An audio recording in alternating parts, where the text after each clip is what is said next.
గతంలో బీఆర్ఎస్ ప్రభుత్వం మీద దుమ్మెత్తి పోసినటువంటి కాంగ్రెస్ నాయకులు ఇవాళ ఎందుకో కల్లాల కాడికి పోతలేరు. ఇవాళ ముఖ్యమంత్రి పట్టించుకోడు, మంత్రులు కల్లాల కాడికి పోరు. ఎక్కడ రివ్యూ చేయడానికి వీళ్ళకి టైమే దొరకలేదు. రైతులంటే వీళ్ళకి ప్రేమే లేదు ఈ ప్రభుత్వానికి. ముఖ్యమంత్రి ఏమో ఈజ్ బిజీ విత్ అందాల పోటీల రివ్యూలు. ఎక్కడ పెట్టారు ఆ రివ్యూ కూడా? పోలీస్ కమాండ్ అండ్ కంట్రోల్ రూమ్లో. ఆ పోలీసు వాళ్ళని కూడా పనిచేసుకోనియకుండా సెక్రటరేట్ ఓడిన గారు అయితే జూబ్లీ హిల్స్ ప్యాలెస్, లేకపోతే పోలీస్ కమాండ్ కంట్రోల్ రూమ్. నెల రోజులకు ఒక్కసారి కూడా సెక్రటరేట్ ముఖం చూస్తలేడు. ఇవాళ ఆ పోలీస్ కమాండ్ కంట్రోల్ రూమ్లో అందాల పోటీల మీద రివ్యూ పెడుతున్నావు కదా రేవంత్ రెడ్డి గారు.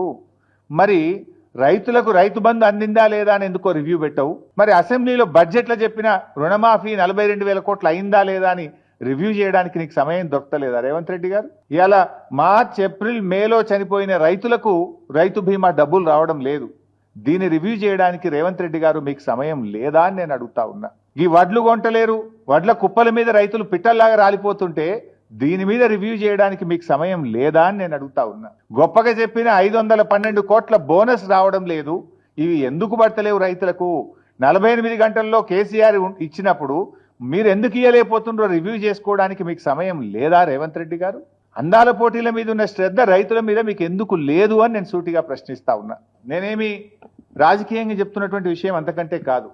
ఇవాళ ఉదయం నుంచి ఇవాళ జూపల్లి గారి నియోజకవర్గం కొల్లాపూర్లో తడిసిన ధాన్యాన్ని కొనాలని రైతులు రోడ్డెక్కినారు. వాళ్ళని పట్టించుకునే నాతుడు లేదు. తరుగు పేరిట కిలోల కొద్ది 4 కిలోలు 5 కిలోలు తీస్తుండ్రని చెప్పి ఇవాళ కొల్లాపూర్లో వాళ్ళు ధర్నా చేసిండ్రు. నాగర్ కర్నూలు జిల్లా పెంటపల్లి మండలం జటప్రోలులో ఇలా తడిసిన ధాన్యాన్ని కొనండి, మొలకలెత్తుతున్నాయి అని చెప్పి రోడ్డెక్కి రైతులు ధర్నా చేసిండ్రు.